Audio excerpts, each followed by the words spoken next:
Okay, so while we have people coming in, let's go ahead and get started because we have a packed agenda today. Hello, everyone. Thank you for joining us for the iBCI-CC Fundamentals webinar.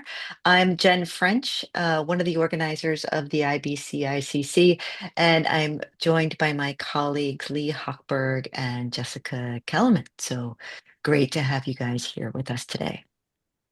So, for those who are joining for the first time, the Implantable Brain Computer Interface Collaborative Community, also known as the iBCI-CC, as I mentioned earlier, is comprised of clinicians, researchers, regulators, patient advocates, people with lived experience, care partners, industry leaders, and others. And really, we have a shared commitment to innovation and wide access to implantable brain computer interfaces.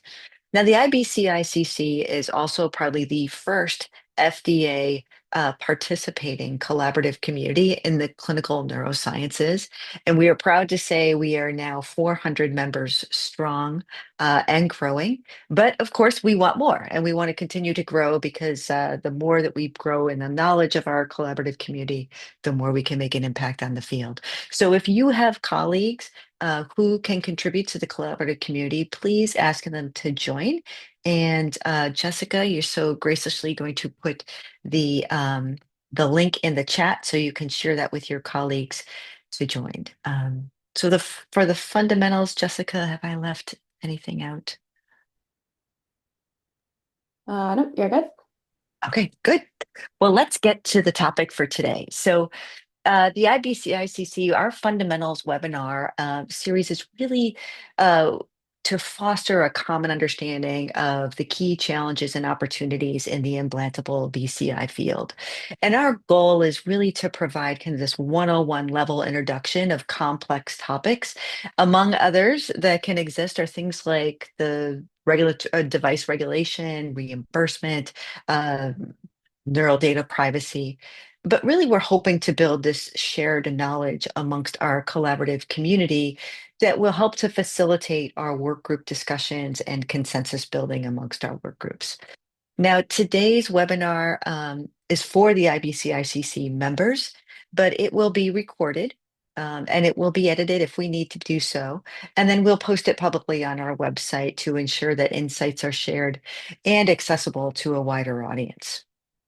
Today's session, I'm so excited about today's session. It's called Incorporating the Lived Experience Across the Total Product Life Cycle. And for many of those of you who are in the BCI researcher and developer field, the voice of lived experience is often discussed while working with participants in clinical trials, but data from those in the broader communities of living with neurological conditions can be a very different perspective and actually serve a different purpose. And that leads to a lot of unanswered questions. Things like, how do we gather those preferences and priorities and needs of populations of people, trying to be served by implantable BCIs? How does that voice of lived experience fit into the product development life cycle, how we choose clinical endpoints and into the process of payer decisions? And also the other questions that can arise, such as what methods do we use to gather that types of evidence to understand lived experience? And today's webinar will provide that 101 level into how to gather that evidence in a practical way and examples that will illustrate this practice that has been done in the pharmaceutical field. Now, in earlier webinars, which are posted on our website, and you're happy to go and look at those, we introduced the terms of concept of interest and context of use. And these, in the regulatory space, these are principles that are really difficult to understand. I personally have struggled with them and really trying to understand how to apply these concepts in real world cases. And I think today's webinar will really provide some new light and how we can look forward to learn more about these concepts and how we can apply them in the regulatory space. So, with that, I am thrilled to be joined by our speaker today, who brings a wealth of knowledge in patient-focused initiatives. Elisabeth Oehrlein is the founder of Applied Patient Experience and the former Assistant Vice President of Research and Programs at the National Health Council. She holds a master's degree in epidemiology and a PhD in pharmaceutical health services and research. Now, before we hand it over to her, I just do have to put a little disclaimer out there to the folks that are attending today that because the IBCICC, we operate in the pre-competitive space, proprietary information about specific companies are not the topic of discussion. Our goal today is simply for education broadly. And fundamentally, these topics will be of interest for a variety of work groups in our IBCICC. So with that, before we go ahead and get started, I want to let everyone know who's in the audience today. If you have questions, we will have time for Q&A at the end. Please enter your questions into the Q&A box on your screen. Please do not use the chat, use the Q&A box, and then we will use that to answer questions afterwards. So with no further ado, I'm going to hand it over to Elisabeth. Elisabeth. Welcome. Great. Well, thank you so much for having me. I am going to share my screen now. Let's go share and full screen. Okay. And am I sharing the preview or is it the right one now? It's looking good. Looking good. Okay, excellent. Cool. Well, let's get started. So we have a lot of content, but we do have about 20 minutes at the end for Q&A as well. So looking forward to a good discussion. We're going to cover a lot of different topics during the next half an hour, and it's all sort of under the umbrella of collecting and incorporating data about people's lived experience, and thinking about how can we use that across the product lifecycle. Now, my background, again, is primarily in pharma, so some of these might be a little bit adapted for the type of work that you're doing, but I think that there's a lot of cross-pollination that can happen here as well. So just going to the next slide. What will we be covering? We'll start off with some terminology, and then move on to what kinds of data should we be collecting so that it's broadly useful. What are some methods and considerations for collecting it? How can we think about partnering with patient organizations and what are the benefits of doing so? And then also some case examples of applying patient experience data to guide decision making. So I know that there's folks who are here who have been doing patient engagement research or working with patients for years, and there's some who might be brand new to this idea. So let's just start off with a disclaimer, is that there's a range of different ways that we can have patient engagement. Don't let perfect be the enemy of good. If you're just getting started, ask questions. People understand budget constraints, time constraints, but the objective should be that we're working towards more meaningful engagements with people who have lived experience, and not just the engagements, but of integrating the information that we learn from them into decision making across the product life cycle. So what's in our continuously evolving toolbox when we think about patient engagement and when we think about patient-centered research? So these terms get thrown around a lot, and sometimes they're used synonymously with one another.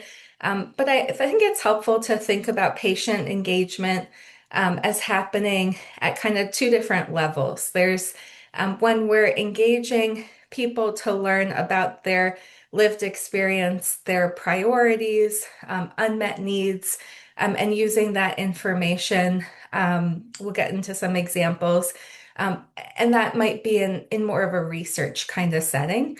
And then there's this other layer where we're engaging members of the patient community that might include people with lived experience, but it might also include patient advocates who have a lot of experience talking to and working with and researching about people's experiences with a disease or disability, and then basically asking for their advice about how could we improve an activity, how could we improve some type of a stage along the research continuum, maybe in terms of a communications initiative, could be lots of different things. But those are sort of two different distinct ways of thinking through patient engagement.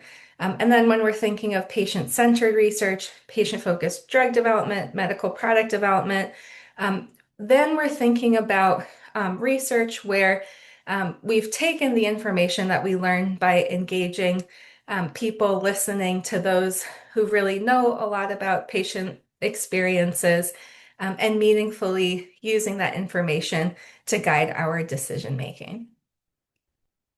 So here, just breaking it down a little bit more, we've got kind of the research and the advice.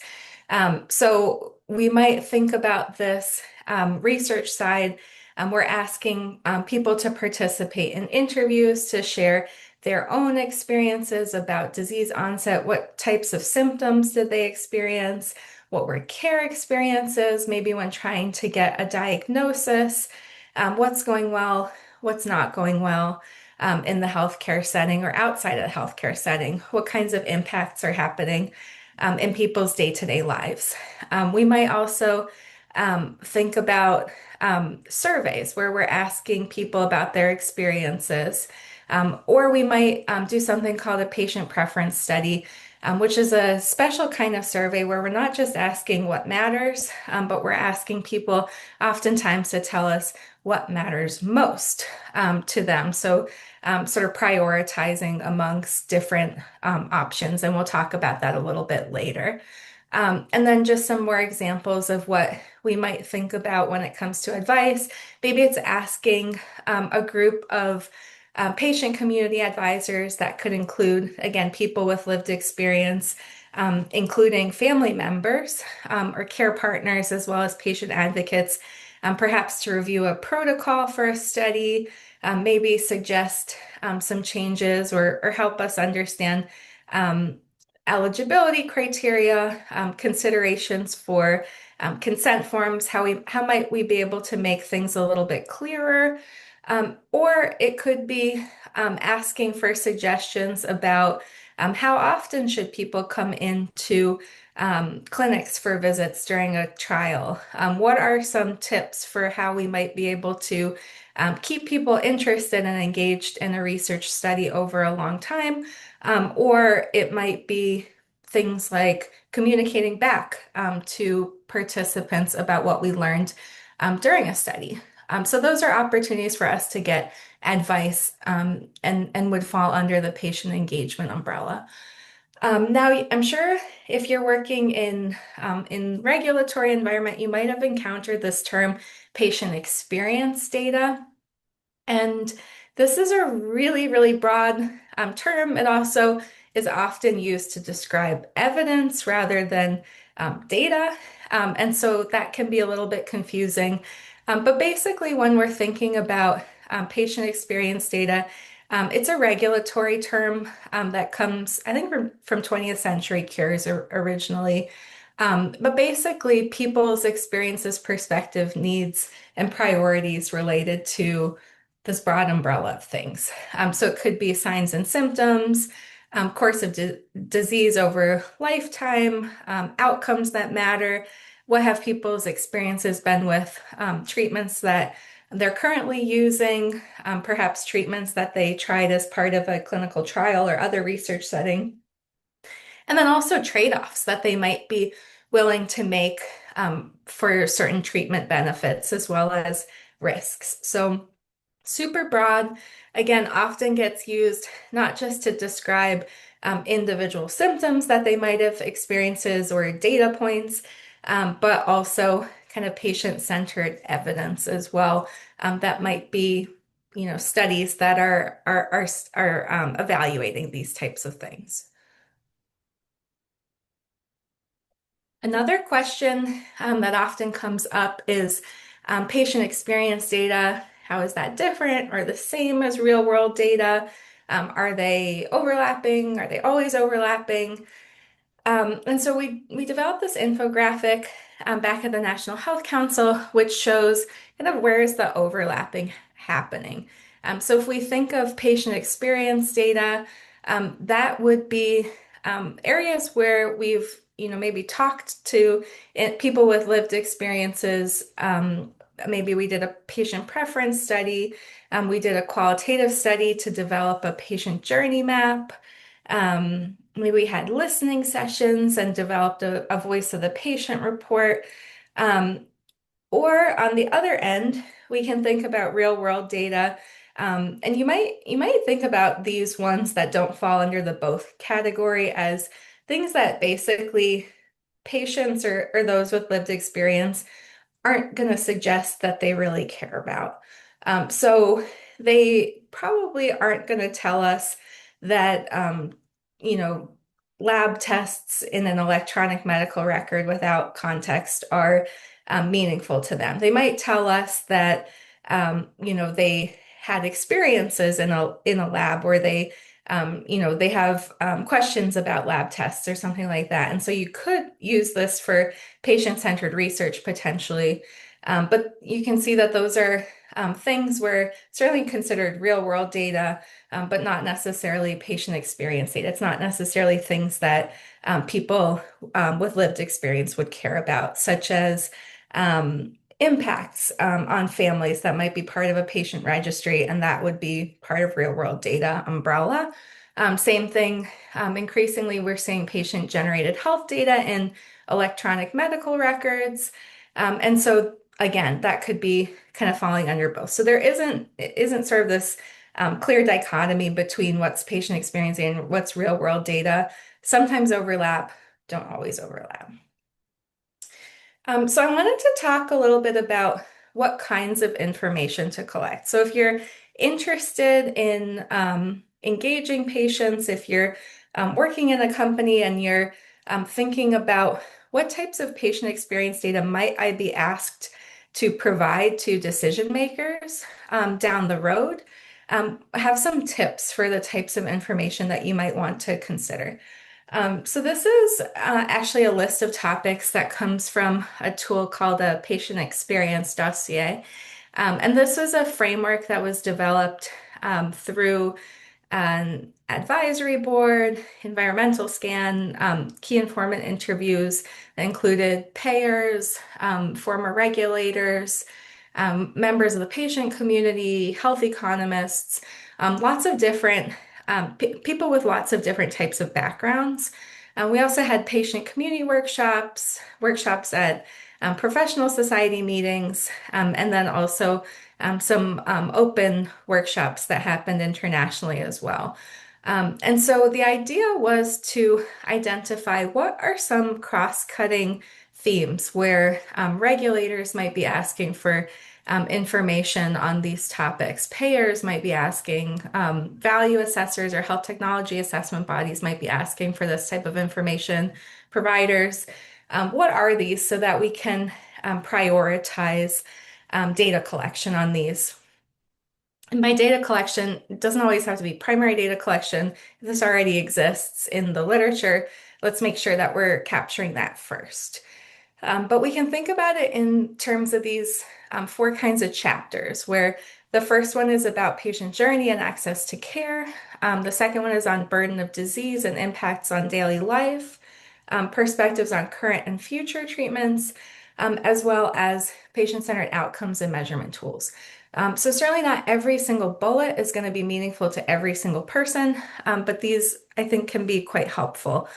So you could think about collecting really robust information on signs and symptoms that people experience, how this changes over time from disease onset and diagnosis throughout the life course. It might be about collecting information on access or adherence considerations, burden of disease that could include economic information, but it could also include information on psychosocial impacts, impacts on people's education or career, lots of different potential impact data that can be meaningful, in depending on what it is to regulators as well as to payers down the line. This is a key one, certainly in the regulatory environment. And when we're asking for payers to reimburse something that's new is what is the current treatment landscape and where are the unmet medical needs? So how are things currently going, and are we filling gaps with a new treatment? Or is it something that's really cool but doesn't necessarily fill an unmet need that has been designated by those with lived experience? Attributes of an ideal treatment that could include things like it's more convenient because it doesn't need to be refrigerated. I can do it at home. It could be a pill instead of an injection. Those are the types of things where we can oftentimes do a preference study to figure out what are the things that matter most to patients when it comes to new treatments. And then also thinking through patient-centered outcomes and measurement tools. This could be biomarkers where we're studying them as part of trials. It could be patient-reported outcome measures. It could be, kind of the full range of different ways that we measure outcomes in research, whether it's clinical trials or some type of real-world research. But it might be things like, for example, in psoriasis, there's been quite a bit of work done around the proportion of body covered versus the areas that are visible. And how do patients think about those? This is the kind of context that regulators are going to be looking for when it comes to evaluating the extent to which a measurement tool really measures something meaningful to patients. So again, just some topics that we can think about when it comes to collecting new data. And then here is just an example of, how would you populate one of these dossiers, and if you were interested in developing these. And so just kind of this broader framework where patient groups right now are working to develop these dossiers or narrative reports that consolidate information on each of these topics. And the goal is, of course, to enhance regulatory submissions, to enhance global value dossiers, and so on and so forth. So this is a tool that is being developed, but I think for our purposes, what's really interesting is to think through what are those topics that where there was alignment across decision makers on the types of information that would be helpful to collect. So if we have figured out some topics we might want to collect information on, what are considerations when it comes to collecting patient experience data? So first, what already exists and where are the actual gaps? So here are some ideas where to look, just like in any new research area, probably starting off with PubMed. Some of the types of topics for manuscripts or abstracts that we might be looking for within the patient experience context, they might be things like patient experience mapping studies, concept elicitation studies. We'll talk more about those later. Patient preference studies or exit interviews. There's, some mesh terms in PubMed for patient-centered research that can be helpful to use and work with a librarian on. But we also can find a lot of really valuable information on patient group websites, as well as FDA's website. They have really nice summaries of listening sessions that they've done with the patient community on topics that either FDA staff identified as where we need to have some further information from the patient community, or the patient community said that they'd like FDA to have more information. So those are publicly available. And then there's also information from other types of meetings that FDA has hosted that are directly relevant. So definitely think about checking those out. Happy to, share links to those also later on. And then there's also many different white papers and reports, especially on patient group websites that can be helpful sources of information here. Now, if information that you're looking for doesn't already exist, and we have to look for new information, there's FDA guidance about collecting comprehensive and representative input. There's lots and lots of information. Basically, keep in mind that there's not one way of doing things. There's lots of different ways of doing things. And also that, people have to be realistic about budget, timeline, and kind of feasibility, depending on the types of information that you need, and how you're planning to use it. So one of the places that I think is helpful to start is, thinking through there's not one way of doing things. I think what we usually do is really mixed methods research, where we're combining the strengths of qualitative and quantitative methods as part of a project.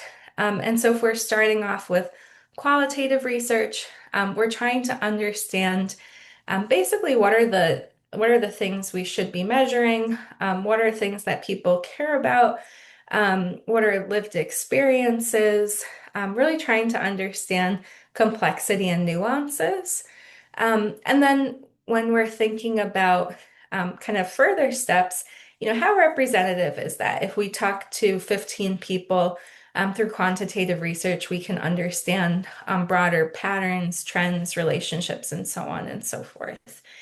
So really, trying to find out what's the what, what's the why or the how, and combining those into projects to the extent that it's possible.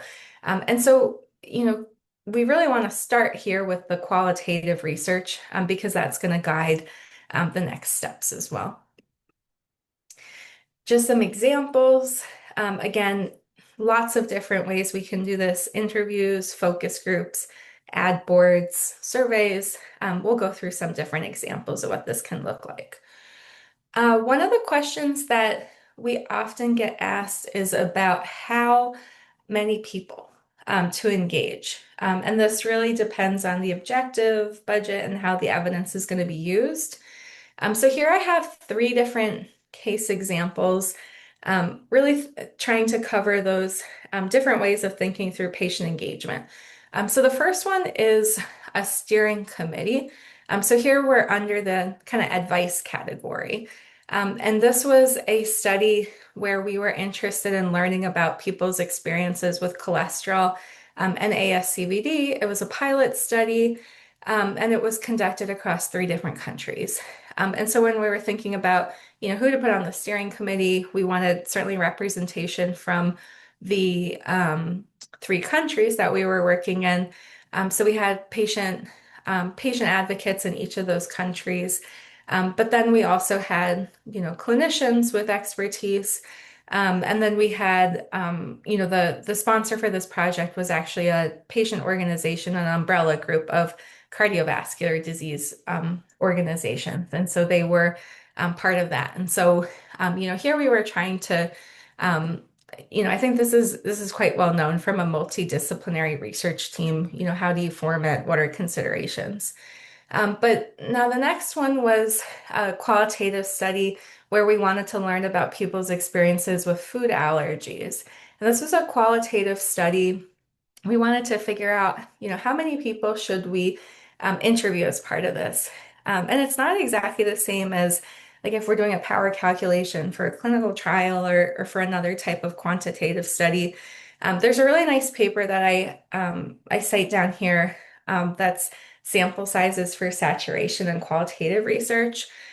But what was tricky about this was the sponsor wanted to interview caregivers of children, children themselves and adults, and that they should have at least one physician-confirmed IgE-mediated food allergy. And so there's kind of 9 common food allergies. So there's lots of different things going on here, different populations, different types of allergies that present a little bit differently. And this was in the US, and they were interested in using this for regulatory uses and for other kind of decision makers. It wasn't just for internal uses. And so This ended up actually being a pretty big study with 81 people who were interviewed across those, and that ends up being kind of across different ages and across um, different food allergies. It ends up kind of rolling up into that bigger number. And then finally, just a survey. This was working with the MS Coalition, thinking through what's the sample size for a survey about people's experiences with MS and disease-modifying therapies. Here we went into it. It was really for information purposes and for context for the coalition to be using as part of its advocacy work as well. And so we used the resources that the coalition has and had a sample, basically a convenience sample across who responded to this survey that was distributed by the MS Coalition members. And I think within 4 days, it ended up being more than 1,200 people who responded to the survey. And so, you can see lots of different range and really depends on kind of how you're working, what you're trying to achieve, and then also how you're going to use the information at the end of the day. Another tool I wanted to highlight, this is something I think some of the folks on the line maybe have some familiarity with. It's the National Health Council has put together a resource of basically to help people get started in patient engagement research. There's project planning tools as well as data collection tools. So sample consent forms, interview guides that have been tested and can be adapted or refined. And then also a visual aid. So those are available for free on the National Health Council's website, which is linked down there. And then because we wanted to talk a little bit about information for payers as well, I thought it would be helpful to present some sample interview questions that aren't included in the toolbox, but could be used by researchers to collect information on these different types of costs that are relevant for health technology or value assessment, as well as payer decision making. So we're going to share these, but these might be helpful for folks who are kind of interested in payers or as value assessors as a target audience. Okay, so one of the other topics that I was asked to discuss was concepts of interest and context of use, and what the heck does this have to do with all of these other topics and collecting patient experience data?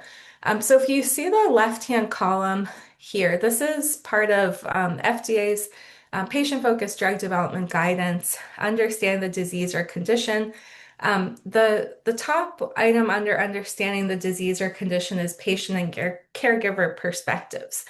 So that's going to come from engaging patients and those with lived experience about their what matters to them. What are the things what are the symptoms, what are the signs that they would that say has the biggest impact on daily life. Those things get combined with other input. It could be from providers, it could be from things that we learn in the literature or can find in the literature. But basically, into this list of something called a concept of interest, how a patient feels, functions, or survives. What are the things that we are going to be measuring? And we'll go through an example here. And then also, what's the context of use for how we are measuring these? I think it's a really helpful figure, but I think it's helpful also just to try to break this down a little bit further. So if we think of concepts of interest and we imagine that we're interviewing somebody about their experiences, we might hear something like this on the top, and this is for health-related quality of life. So this would be lots of different things that impact people's health. And we might hear, since I have physical problems, I'm missing work, I can't lift my grandchild, I can't sleep, it's having a big impact on my quality of life. So concepts here might be things like impacts on work, physical functioning, difficulty sleeping, But when it comes to thinking through how we're going to measure things in a clinical trial for regulatory use, we might want to go a little bit deeper and identify what are some of these core disease-defining concepts. And it might be that they tell us, it's actually my back pain. I'm having trouble walking and lifting things, and it's the result of my back pain. And so in this particular case, these are all concepts of interest, but this is a patient-reported outcome measurement concept where it really, at the end of the day, it comes down to I'm experiencing back pain. It bothers me every day, and it's causing these other issues for me that are reflected up here. And so if we take that information, we might use that, we might think about collecting information through a patient-reported outcome measure. And that could just be like a questionnaire that we developed with a series of different questions that are asking about back pain or, some other challenges that people are experiencing. And so when we think through developing a questionnaire, here's an example from the Exact tool where you can, where you can see the kind of traditional symptoms that the research and clinical communities were already really familiar with before talking with patients with COPD about, symptoms that matter. But these are other things that were identified through interviews and focus groups with patients. So things like chest discomfort, activity limitations, being tired, and so on and so forth. So these become the, questions that we might be assessing as part of a questionnaire. There are concepts of interest. But then, here, if we take concepts of interest, here's another example of potential concepts of interest that come from talking to patients and looking at that firsthand column of that figure. We develop it into an outcome measure or a questionnaire that's going to be used in a trial. Now, if we're saying what's the context of use, one of the kind of classic things that we hear in measurement science is a measure or a questionnaire isn't validated. It's validated for a specific context of use. So what does that mean? It means this questionnaire has been studied, developed, assessed to be really good at measuring changes, and it's effective given that we properly define these things. What's the disease definition? Is it for a specific subgroup? What's the trial design? How long is the trial design? Is this for a primary endpoint? Is it for a secondary endpoint? What are you trying to do with the information? And what types of limits are there? So context of use has a lot going into it. And these are things that any kind of COA expert or clinical outcome assessment expert would be working with you on to make sure that the measures are appropriate. Okay, so happy to take any questions about that during the Q&A, but wanted to think through also some other topics, patient community partnerships. Why are these so important for doing good research? This is a paper that I think would be helpful for folks who are new and interested in patient engagement to take a look at. Its reflections on patient engagement by patient partners, how it can go wrong. So here are some things that we want to make sure that we avoid. We don't want people to walk away feeling like it was a checkbox exercise, that there was unconscious bias towards our patient partners or patient community partners, that we didn't support them fully, or that we didn't recognize their own vulnerability as participants as well. So lots of good examples. Again, the references down here, and I think can help us develop more meaningful partnerships. But I wanted to highlight what a patient community partnership might look like. This is from that same example earlier, but is really trying to show that when we do a good job of working with patient partners and working with the patient community, we develop better research, we ask the right questions, But then we also can do a much better job of getting information out there so that it's taken up and used. So this is research with the Global Heart Hub, where there is a group of around 20 people who met early on in the study to guide what was going to be collected.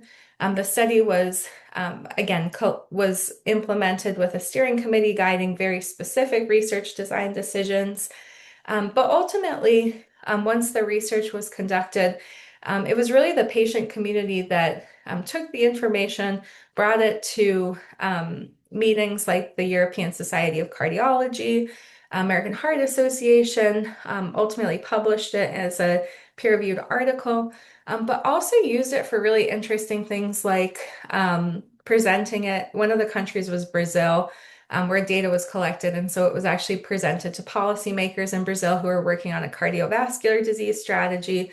Also, other meetings like that that were happening in Australia and elsewhere. So I think, better job of collecting information on things that are meaningful, but also better job at getting the information out there so that it's used.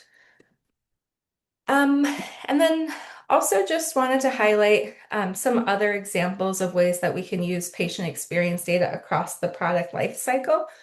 This is a figure from Bio where it shows, lots of different opportunities for the type of patient experience data that could be relevant across these different stages, but also decisions and how these information could inform these different aspects. So things like benefit risk assessment during the trials or during regulatory reviews. What are the benefits that are meaningful to our target population, but also what might be risks that people are willing to trade off. I think I'm going to skip this slide and just go straight here. So this is an example of some work with actually with Novartis. It's been published. It's in the public domain about if we've done a patient engagement exercise, what are some kind of learnings and what are actions that have been taken as a result of those key learnings. So perhaps we learned about the endpoints and study protocol needs, and then what were the actions taken? Well, those were included in the study protocol for the pivotal trials. If we are identifying local community needs, we are developing a locally relevant patient support program. So trying to always connect what are the learnings, but also what are the actions taken. And this article, I think, does a nice job of highlighting what this can look like in the real world. This is a big one. What's the target population? And how was information that we learned from engaging patients reflected in a target product profile? And then same, if we build on that, what are some of the outcomes that we hope to achieve through all of this? It could be that, we have a label claim that includes outcomes that are most meaningful to patients.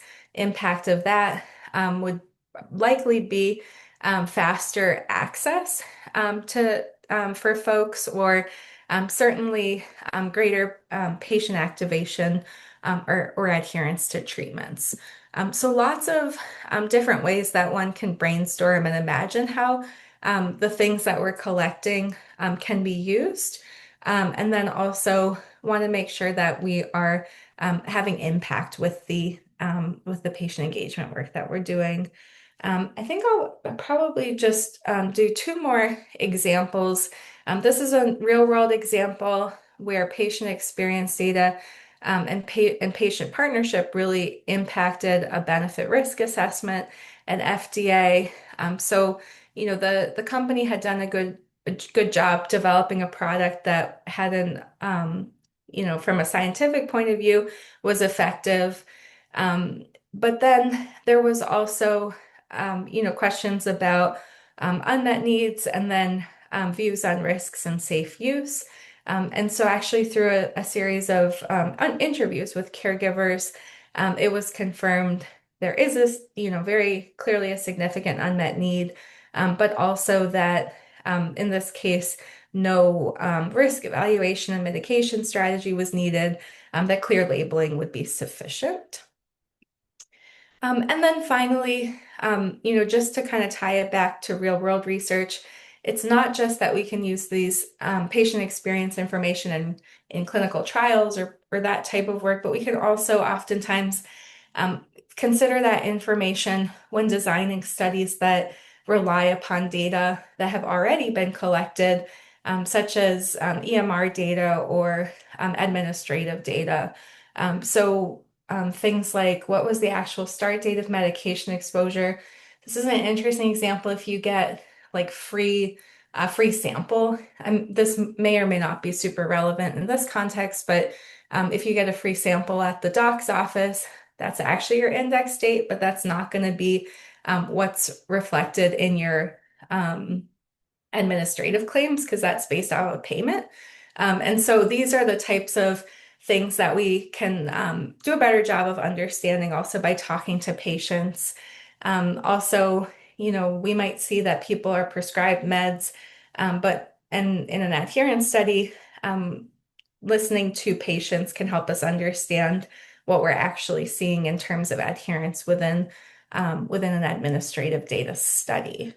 So lots of cool ways that we can use patient experience or information we learn by engaging patients. It's kind of whatever your context is, you can probably think of new ways of doing so. And then, lots of examples coming up with payers as well. As part of the drug price negotiation program at CMS, lots of patient engagement happening.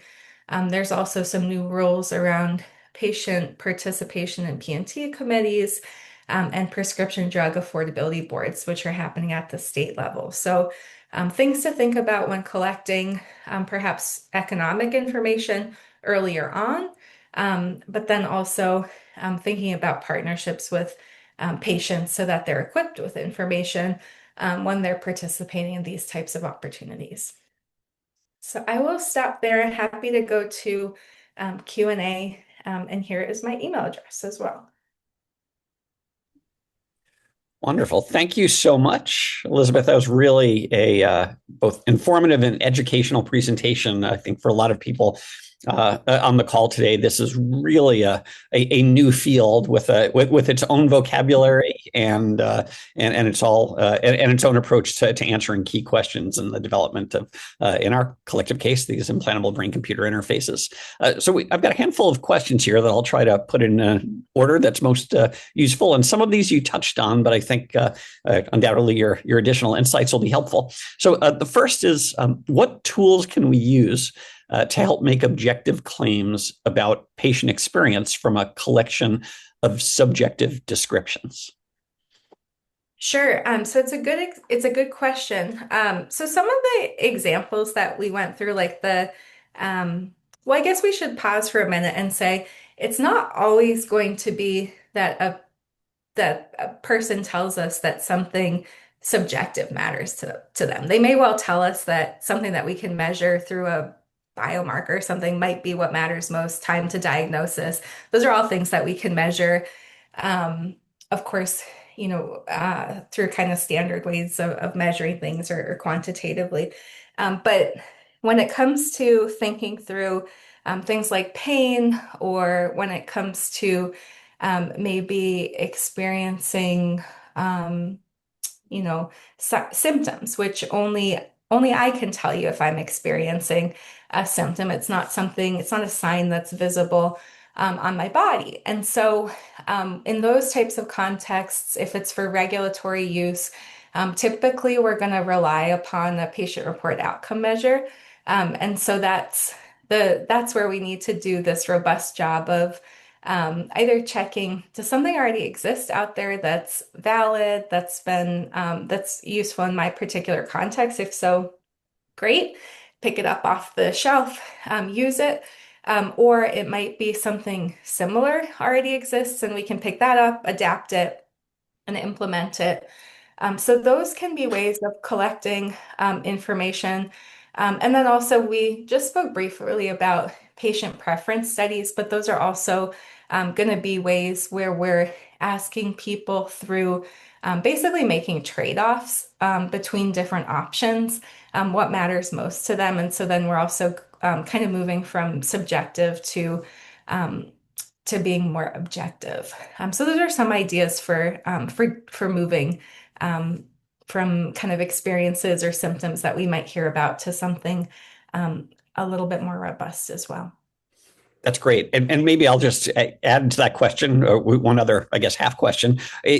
Have you found that structured interviews amongst a group of, in this case, people with lived experience of paralysis, are there objective ways to then take the answers to those structured interview questions and create kind of the objective conclusions from them? Yeah, so definitely. So if you, so there's, kind of all these interim steps, but basically, if we have if we come up with what are the things that matter, we come up with some questions about how to assess it. We ask people, does this, talk me through what you're thinking when you read through my questionnaire. Let me know if this is, make sure that people are understanding it.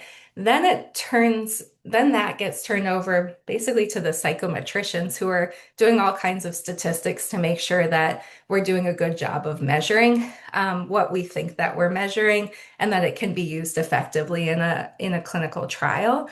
So basically goes from being a qualitative research project of what should we measure? Are we doing a good job of measuring it? To a statistics project of, how well are we measuring things?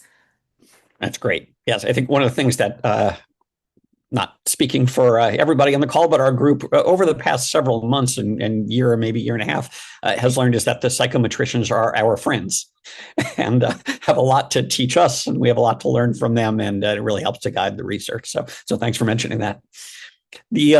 Another question. This one's a little longer. So when engaging with patients throughout the total product life cycle, what are some strategies and best practices to obtain diverse perspectives on the needs and priorities of medical device early adopters or super users versus the subsequent users who may benefit from the device but may be more reluctant to adopt these new technologies? Yeah, so that's a great question. And it really comes down to having a robust network to help you recruit for these types of projects. So we use all kinds of different ways to recruit people. And I guess one of the first questions that we usually ask a sponsor on a research project, if we're going to do a qualitative study, is look, we understand that you want us to have a diverse sample by race, ethnicity, income, locale, past treatments, et cetera. The list can get really long.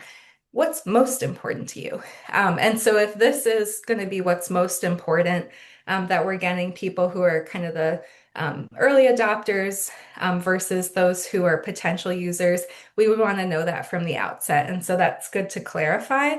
And then we might think about a recruitment strategy a little bit differently.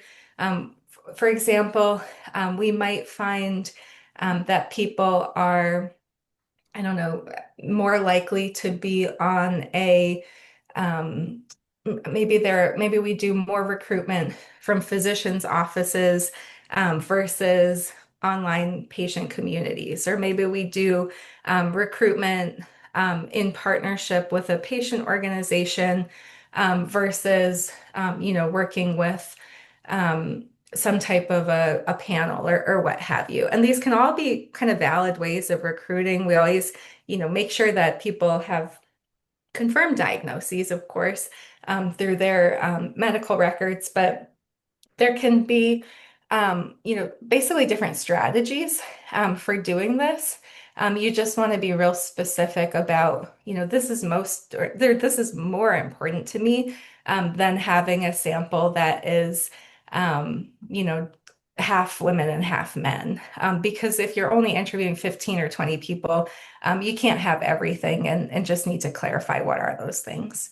It's actually a great segue or introduction. The second half of the question is once you've gathered this kind of these diverse inputs from the list of stakeholders that you just mentioned, how do you balance these perspectives with respect to the device and clinical study design decisions, especially when there may be trade-offs between these different needs and priorities as expressed by different stakeholders?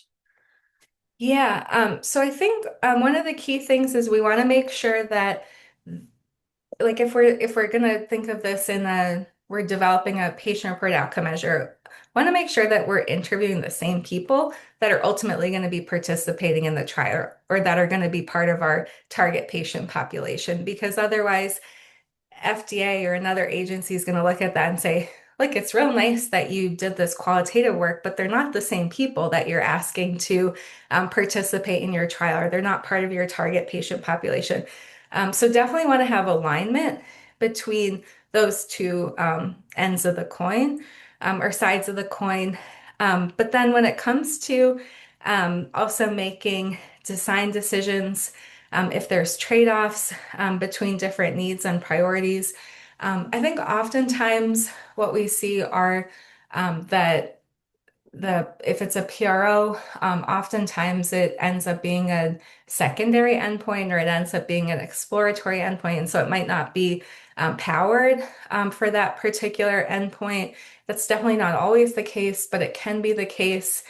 It's yeah, sort of a internal struggle, I think, that that people have when it comes to these types of things. And I know, having these early conversations with regulators can be really helpful, and having folks in the room who really understand the potential uses of these types of whether it's a PROM or something else as part of a study. Excellent. So I'm looking, we have great questions from great people, and we have more questions than we have minutes remaining. So I'm now going to just semi-arbitrarily pick one of them, but I'm hopeful that you might be willing to receive some of these questions kind of offline, and then we can answer them and post the answers to our websites and promulgate them throughout our community, if that would be all right. Yeah, absolutely. Excellent. All right. So one quick question is, for something like a patient steering committee, what would you suggest as a useful frequency for those meetings with the view that the committee runs for the life of the project? Yeah, so typically, oftentimes people suggest like quarterly, but we try not to do that. We try to do it at key study design decisions. So certainly upfront when we're developing the big decisions like the protocol or the eligibility criteria, we get people involved. Maybe after we've had the first handful of interviews, if we've got some questions. But then really interpretation is when we're going to have our next steering committee, and then maybe and then we might have touch bases with individuals along the way. But oftentimes we might have like four calls throughout the duration of the project, and some of them might be, within 2 months, and then we might not have anything besides email check-ins for 6 months. So that's how we try to do things along the way. Great. And maybe I can sneak one more quick question in. Yeah. It's not quick, but are you required to obtain IRB approval or an authorized IRB exemption to carry out a patient experience interview or survey? Yeah, so for a study, if we're doing interviews, if we are interviewing adults or non-vulnerable patients, typically we can get an exempt review. But if we are doing anything with children, obviously we're still doing an IRB or ethics review. But in those cases, of course, we still it's not an exempt study. It's a continuing review. So definitely, we definitely always do ethics review for our studies, and recommend that others do the same. Great. And just for clarity, though many people on the call will know this, an exempt review is different than no review. It's a request for an exempt review. Is that a fair summary? Yep. Perfect. Okay, Great. There are other great questions. There are questions about the importance of incorporating different cultural experiences into patient engagement work, about the timing of when information is collected relative to the use of the device and how subsequent changes over time or additional experiences may affect the answers that have been given to questions, and a broader question about how we can really focus amongst our future users of people with severe speech or motor impairment, questions about user-centric design. And so those are some of the questions that you'll get offline. I just wanted to say them out loud for the group. Seeing that we are kind of at the top of the hour, I think I'll just, Elisabeth, thank you so much for joining us today at the iBCI-CC and our fundamentals webinar. I'd like to thank everybody for joining us online and for those who are reviewing afterwards. And I will just turn back over to Jen and Jessica, see if there's anything else to close us out. Well, I have nothing else to say, Jessica. That was a fantastic presentation. Just to let everybody know, is once we've reviewed the recording, we will be posting it on our website for your further review. So thank you for everybody to join. Jessica, are we missing anything else? You're always our double check for us. Covered everything. I'll just give a shout out to our next upcoming webinar, which will be on September 10th, and we'll release information about that soon. Fantastic. Great. Thank you, everyone. Thank you, Elisabeth. Great knowledge. And we will see you at our next fundamental webinar series. Have a great day, everyone.